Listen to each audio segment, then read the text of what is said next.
Alors, ma question est simple, c'est qu'est-ce qu'une famille? Et aussitôt, on peut s'étonner que nous soyons ici ensemble à poser cette question. Et certains ne manqueront pas de croire que notre démarche ne pourra que conduire soit au ressassement de choses banales, soit à la complication de choses simples.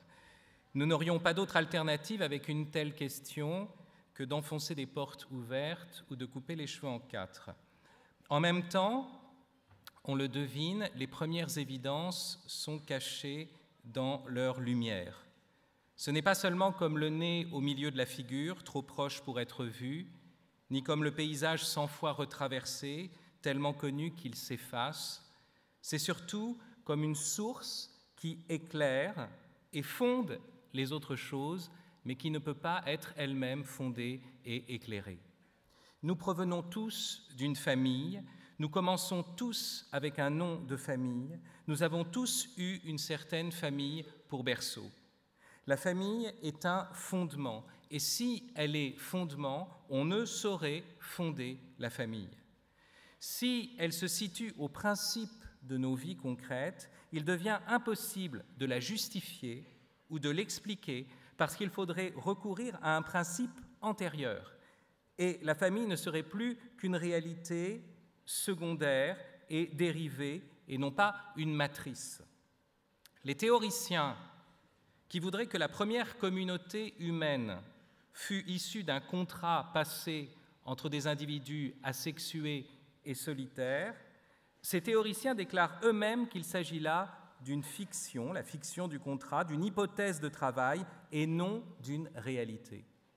Il n'y a pas, au niveau humain, de principe antérieur à la famille. On ne peut donc pas l'expliquer ni la justifier, on peut seulement expliciter sa présence qui nous devance toujours.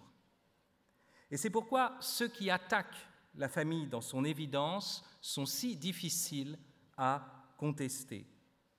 Expliquer que l'homme descend du singe est plus facile que d'expliquer qu'un enfant descend d'un homme et d'une femme.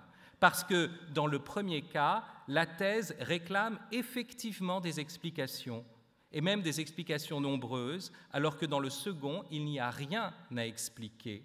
Il ne s'agit même pas d'une thèse, mais d'un donné absolument initial, comme l'existence du monde extérieur.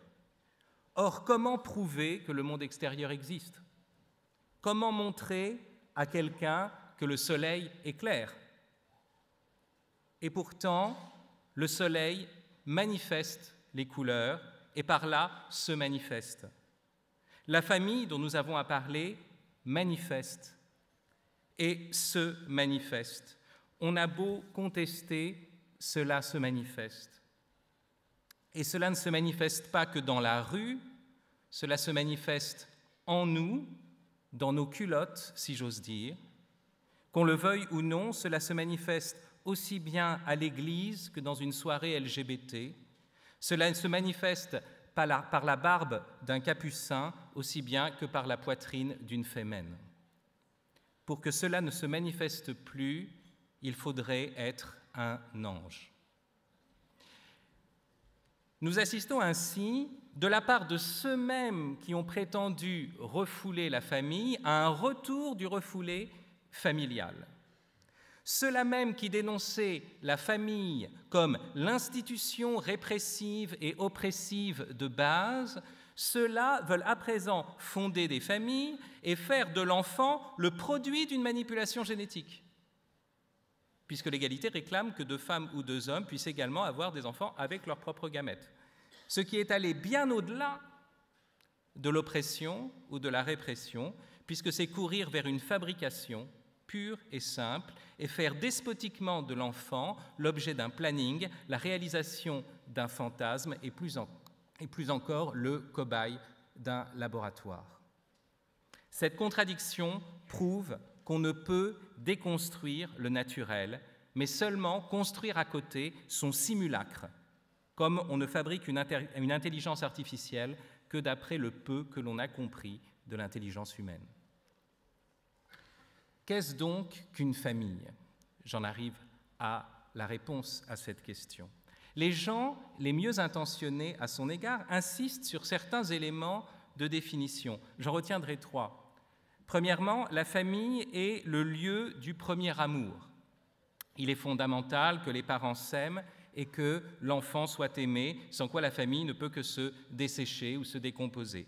Deuxièmement, la famille est le lieu de la première éducation. L'enfant y naît à partir d'un projet parental responsable et l'on songe à son futur, à son éducation, à sa qualification avec la plus grande compétence possible. Troisièmement, la famille humaine est aussi un lieu de respect des libertés. Les parents s'y sont unis par un contrat et, à travers leur mission éducative, ils contribuent non à renforcer la dépendance, mais à promouvoir l'autonomie de l'enfant. Nous insistons souvent sur ces caractéristiques, amour, éducation, liberté, parce que nous songeons au bien de l'enfant. Mais ce faisant, nous manquons l'essence de la famille. Et alors même que nous pensons la défendre, nous fourbissons les armes qui permettront de l'attaquer. À trop se préoccuper du bien de l'enfant, on risque d'oublier l'être de l'enfant. À trop s'attarder sur les devoirs des parents, on oublie l'être du père et de la mère.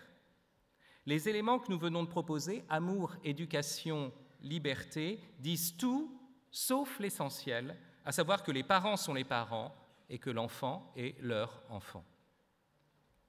Et voilà la conséquence fatale. En prétendant fonder la famille parfaite sur l'amour, l'éducation et la liberté, se confondent en vérité, ce n'est pas la perfection de la famille, mais l'excellence de l'orphelinat.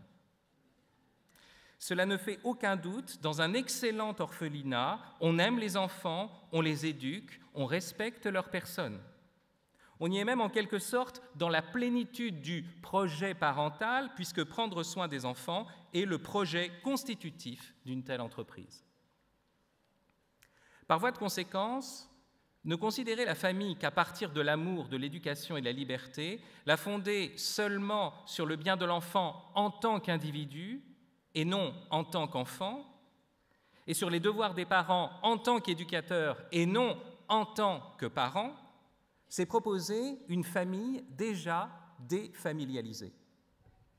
Car on pourra toujours vous dire qu'un père et une mère peuvent être moins aimants, moins compétents et moins respectueux que 2 hommes ou 2 femmes, et certainement moins efficaces que toute une organisation composée des meilleurs spécialistes. Cette organisation d'individus compétents pourra passer pour la meilleure des familles, et la meilleure des familles s'identifiera au meilleur des orphelinats. Pourquoi manquons-nous si facilement l'essence de la famille?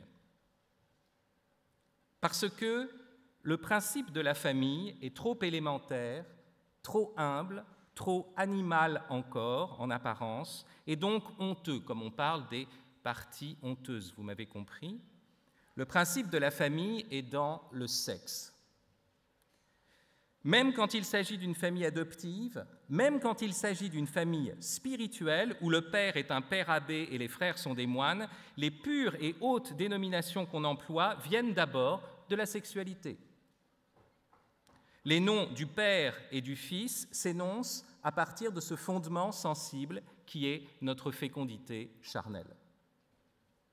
C'est parce qu'un homme a connu une femme et que leur étreinte par surabondance et que de leur étreinte par surabondance ont jailli des enfants qu'il y a ces noms de famille, ces noms de père, de mère, de fils, de fille, de sœur et de frère. Le mot qui achève la devise républicaine, fraternité, procède lui-même du sexe et de la famille naturelle. Quant aux fameuses théories du genre, qui croient pouvoir affirmer que la masculinité et la féminité ne sont que des constructions sociales, elles s'appuient elles aussi sur la différence des sexes, sans lesquelles l'idée même du masculin et du féminin ne nous viendrait pas à l'esprit. La famille est donc d'abord le lieu où s'articulent la différence des sexes et la différence des générations, ainsi que la différence de ces 2 différences. La différence des sexes, à partir de la fécondité propre à leur union, engendre la différence des générations. Et cette différence des générations n'a rien d'analogue avec la différence des sexes. L'interdit fondamental de l'inceste nous le signale, mais aussi le fait que lorsque l'homme s'unit à sa femme, concrètement, il ne cherche pas d'abord à avoir un enfant, il cherche d'abord à s'unir à sa femme. Et l'enfant advient comme un surcroît. La famille noue ainsi 5 types de liens: conjugal, de l'homme et de la femme; filial, des parents aux enfants; fraternel, des parents entre eux, à quoi s'ajoutent 2 autres que l'on oublie souvent et qui sont pourtant décisifs pour l'inscription historique et déjà politique de la famille. D'abord, le lien des grands-parents aux petits-enfants, qui permet de tempérer l'influence des parents et d'ouvrir le temps de la famille à celui d'une tradition. Et il y a encore un 5e type de lien que tend à occulter l'idéal du couple, mais que ne manque pas de rappeler la belle-mère. Je veux parler du lien avec la belle famille, ce que l'on pourrait appeler la théorie du gendre. Avec lui, l'alliance conjugale se double d'une alliance, pour ainsi dire, tribale et ouvre l'espace de la famille à celui de la société. Or, la particularité de ces liens familiaux, c'est qu'ils ne se fondent pas d'abord sur une décision, mais sur un désir, et même un désir naturel. Ils ne viennent pas d'abord d'une convention, mais d'un élan naturel. Bien sûr, le désir doit y être assumé dans la décision, ou plutôt le consentement. Et la nature s'y déploie à travers des aspects conventionnels ou culturels. Mais il y va d'abord de quelque chose qui nous traverse, une donation qui vient de l'autre et va à l'autre, et donc qui dépasse nos calculs. Cela nous emporte plus loin que nous-mêmes, plus loin que nos projets individuels, car qui peut former le projet d'avoir une belle-mère? Enfin, cela nous ouvre à l'autre sexe et à l'autre génération, parce que cela nous intéresse à un temps qui n'est déjà plus le nôtre. Disons-le simplement, aucun calcul ne peut avoir pour résultat une naissance. Personne ne peut se dire honnêtement « ça y est, je suis prêt, je suis assez mûr, assez compétent pour avoir un enfant, je suis parfaitement comment il faut s'y prendre pour en faire un homme accompli, j'ai le droit souverain de le faire venir au monde et d'être son maître. » Comment donc pourrions-nous avoir le droit d'élever un enfant quand nous sommes nous-mêmes si bas, quand nous ne comprenons pas le mystère de la vie? Il ne s'agit donc pas d'un droit, mais d'un fait. L'enfant advient selon un don de la nature, et de ce don, nous ne sommes jamais vraiment dignes. Il est le surcroît d'un amour sexuel et non le résultat d'une visée directe. Car aucune assurance humaine, technique ou morale, ne peut légitimement être à l'origine de sa venue. Si sa présence relevait de notre compétence, alors nous le dominerions absolument. L'enfant serait un rouage dans un dispositif, une étape dans un projet, et non l'événement de la vie qui commence et nous dépasse toujours. Lorsqu'un enfant lance à ses parents « je n'ai pas choisi de naître », les parents peuvent toujours lui retourner la politesse. Nous non plus. Nous n'avons pas choisi, cela nous a été donné et nous essayons de changer notre surprise en gratitude.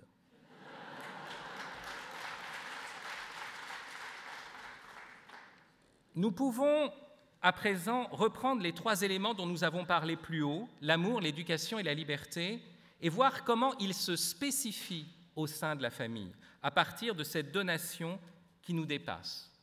Première spécificité, l'amour familial est essentiellement un amour sans préférence. Un amour sans préférence. Il ne relève pas du choix ni de la comparaison. Cela vaut spécialement pour la relation entre les parents et les enfants, même si, après un certain temps, cela vaut aussi pour les parents entre eux, l'épouse n'étant plus exactement celle à laquelle on a consenti lors de ces épousailles, bien sûr. L'amour des parents et des enfants est fondée sur la filiation elle-même et non sur des affinités électives. On le sent très bien lorsque le père est un lecteur de tite-livres, tandis que le fils se consacre aux jeux vidéo. Jamais ils n'auraient songé à se trouver dans le même salon. Jamais ils n'auraient formé ensemble un club. Mais la famille est le contraire d'un club électif ou sélectif. Les liens du sang y brisent les chaînes du parti tout autant que les chaînettes du caprice.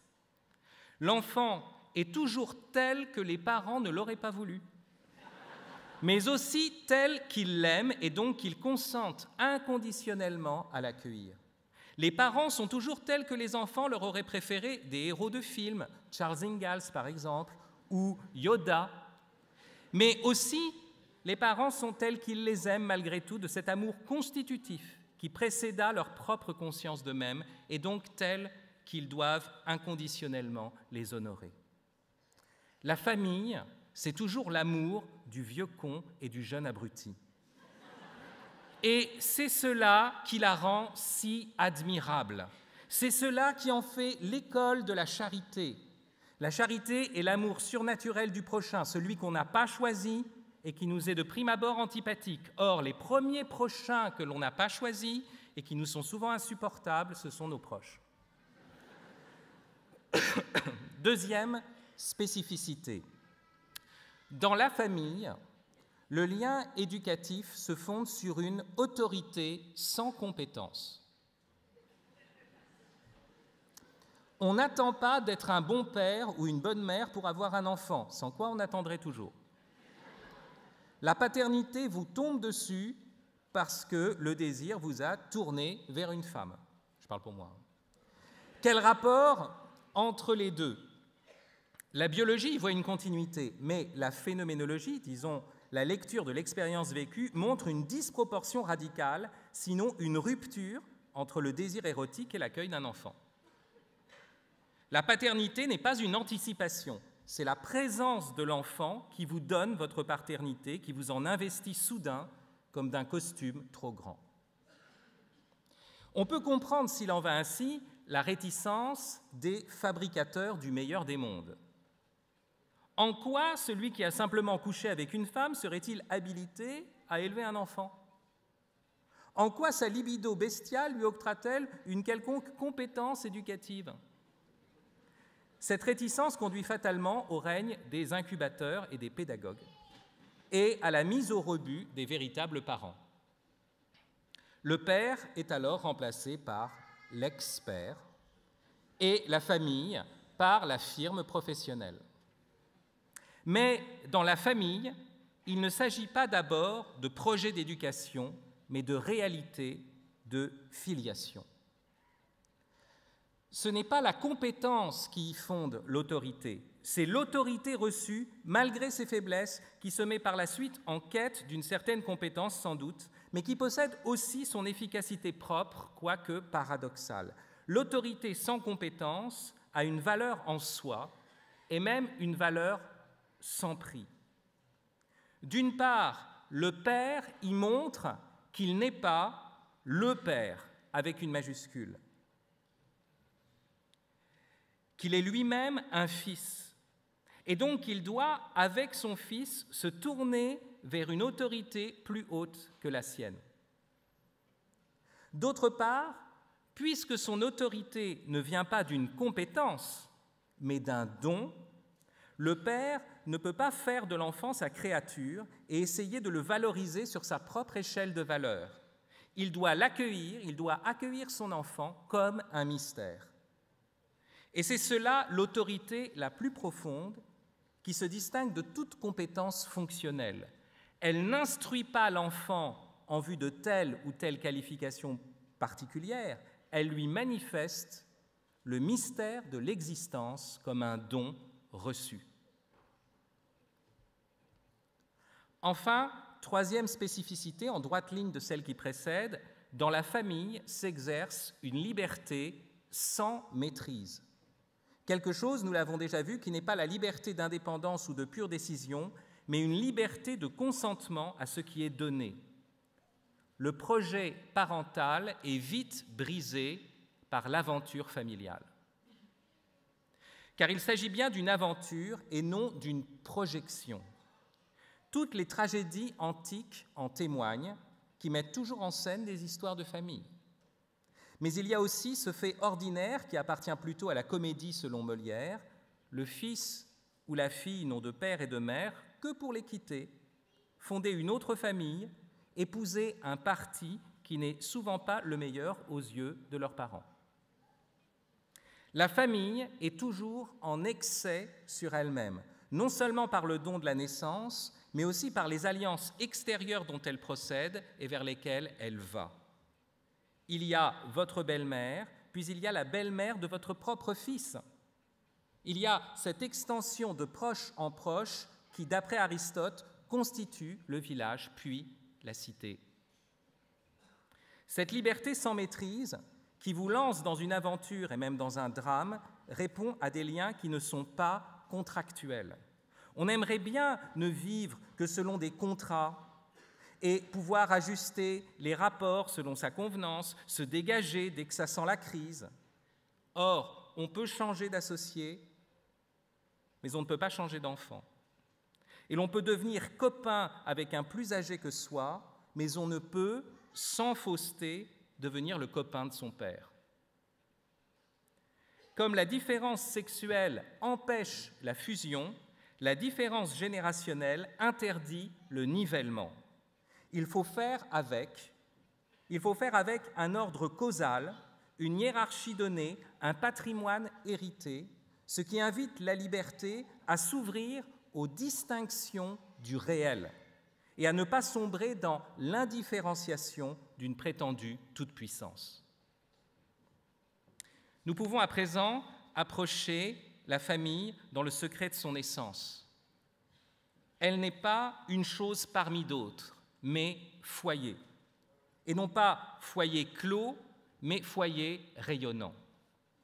Un foyer en peinture n'est pas un objet qui apparaît dans une perspective, mais le point à partir duquel s'ouvre la perspective. Un foyer est aussi un feu, à savoir lumière et chaleur, et donc quelque chose qu'on n'éclaire pas avec autre chose, mais qui s'éclaire de lui-même, qui se manifeste de lui-même. Je veux dire par là que la famille, avant d'être un objet de pensée, est ce à partir de quoi nous nous sommes mis à penser. Souvent, on oublie, comme on oublie le sol, comme on ne voit pas ce qui nous tient et nous pousse en avant. À partir de cet oubli et de la fiction individualiste qui en découle, nous avons tendance à dissocier le logique et le généalogique. Nous posons l'homme comme un individu doué de raison et négligeons de le reconnaître comme fils de ses pères. Or, il est l'un avec l'autre. La tradition chrétienne nous le rappelle divinement. Pour elle, le logos est le nom grec de la raison, mais c'est aussi le nom évangélique du Fils. Qu'est-ce donc qu'une famille ? On peut l'envisager à partir de ce que nous avons dit. La famille est le socle charnel de l'ouverture à la transcendance. Et je l'entends ici dans un sens non religieux. La différence sexuelle, la différence générationnelle et la différence de ces deux différences nous y apprennent à nous tourner vers l'autre en tant qu'autre. C'est le lieu du don et de la réception incalculable d'une vie qui se déploie avec nous, mais aussi malgré nous, et qui nous jette toujours plus avant dans le mystère d'exister. C'est comme ce premier lieu d'existence que la famille est aussi lieu de résistance. Résistance à l'idéologie, à la bien-pensance, à la programmation. La famille est la communauté originelle, donnée d'abord par nature et non seulement instituée par convention. Elle offre donc toujours, par son ancrage sexuel, un contrepoint à l'artifice et ménage un espace pour ce qu'on peut appeler une vérification. L'homme public peut cultiver son image de façade, montrer son plus beau profil sur les réseaux sociaux, mais quel est son visage dans le privé, devant sa femme et ses enfants ? Le grand Hercule qui a vaincu les monstres se trouve minable devant sa femme. Le jeune génie qui perce sur les étalages a honte d'être vu avec son papa et sa maman, lesquels attestent de son origine commune. La volonté de puissance est toujours contrariée par la proximité familiale. Et c'est pourquoi le totalitarisme, aussi bien que le libéralisme, l'emprise technologique, aussi bien que le fondamentalisme religieux, commence toujours par mettre la famille sous tutelle avant d'essayer de la détruire. C'est contre cela que nous luttons. Merci.